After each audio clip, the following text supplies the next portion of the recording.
Salam alaikum. On va poursuivre la série de notre cours sur la structure de la matière ou bien sur la chimie générale.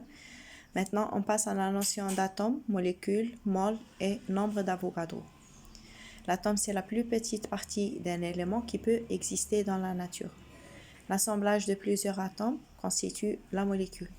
Donc, on peut dire que la molécule, c'est la conséquence d'union de plusieurs atomes. L'azote, c'est un atome. L'oxygène, c'est un atome.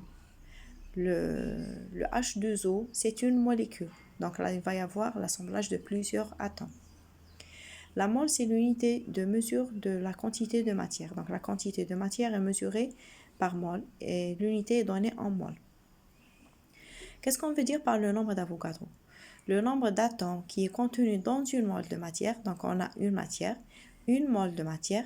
Le nombre de moles contenus dans cette mole de matière est appelé le nombre d'Avogadro, qui est égal à 6,023 fois 10 puissance 23. Comment peut-on calculer la quantité de matière?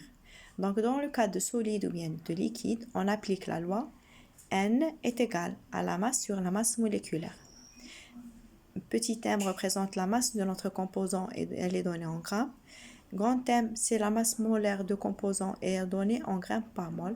Et la quantité de matière, c'est le rapport entre la masse de ce composant sur sa masse moléculaire. Dans le cas de gaz, on applique d'autres lois, qui est V, petit v sur grand V. Donc petit v, c'est le volume occupé par ce gaz, et grand V, ça représente le volume molaire de notre gaz, qui est égal à 22,4 litres. Maintenant, on passe à autre chose, la masse molaire atomique et la masse molaire moléculaire. La masse molaire atomique, c'est la masse d'une mole d'atome. Par exemple, la masse du carbone est égale à 12 grammes par mol. La masse de l'oxygène est égale à 16 grammes par mol, ainsi de suite. La masse de la molécule, c'est la masse des différents atomes multipliée par le coefficient stoichiométrique de chaque élément, dans le cas où le coefficient stoichiométrique est supérieur à 1.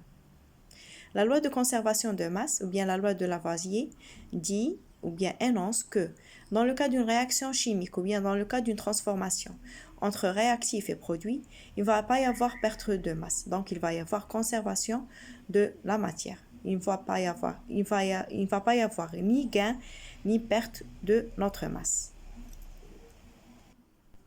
Donc, dans le cas des produits initiaux qui sont appelés réactifs et produits finaux qui sont appelés produits ou bien produits final, les éléments se conservent. La masse des réactifs disparus est égale à la masse de produits formés.